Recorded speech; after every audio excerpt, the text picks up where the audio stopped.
asked repeatedly for the General Assembly to set uniform hours for statewide for voting during the absentee voting period.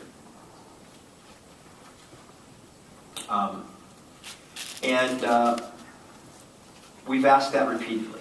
And that begins in just a few short months. Our priority should be to give all voters equal access to their ballots, no matter where they live, to provide adequate time to accommodate an increasingly busy electorate and to reduce the chance of long lines on Election Day. To that end, and given the absence of legislative action, I am announcing a statewide voting schedule for this primary election.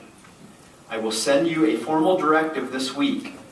The hours will be familiar to you, familiar to all of you, because they reflect the bipartisan proposal this organization put forth to spur the Ohio General Assembly to act.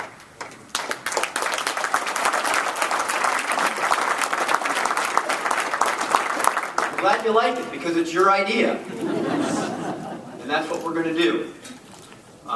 For primary voters, your proposal called for regular business hours, which will be uniform from 8 a.m. to 5 p.m. during the absentee voting period, as well as hours of 8 a.m. till noon on the last Saturday before the election. To date, your OAEO plan is the only voting schedule that has garnered support from Republicans and Democrats, balancing both the access to the voter and the legitimate administrative costs and concerns for large, medium, and small counties. That's teamwork. That's working together.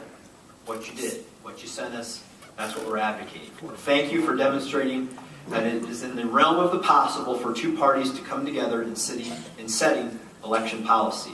I continue to hope that the General Assembly will follow your lead and work together to set hours to govern the November general election.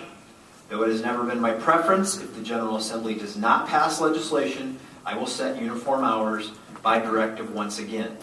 I will be sending a letter to the General Assembly, again urging them to act to adopt a voting schedule that was recommended by this organization. In terms of the statewide mailing, which we have done in the past, to further assist you in your planning for 2014, I want to also confirm that I will be sending absentee ballot request forms to all registered voters for the 2014 general election. The mailing in 2012 was a great success. It was fair and uniform for all voters across the state. It made it easier for all Ohioans to vote. They didn't even have to leave home to cast a ballot. And it contributed to a record absentee voting turnout, reduced lines on Election Day, all of which led to a smoother election overall.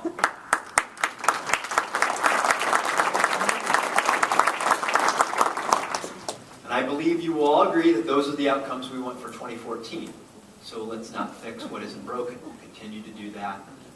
It worked well in the past, and we will continue to do it for the future. A big part of having a smooth election, though, is list maintenance. As I told the Presidential Commission when they came to Cincinnati last year, one of the primary reasons Ohio's election was a success is because of all the work we have done to clean up and enhance our voter rolls. And I say we, because it's all of us. A lot of times it's mostly you. We send you the information and you do it.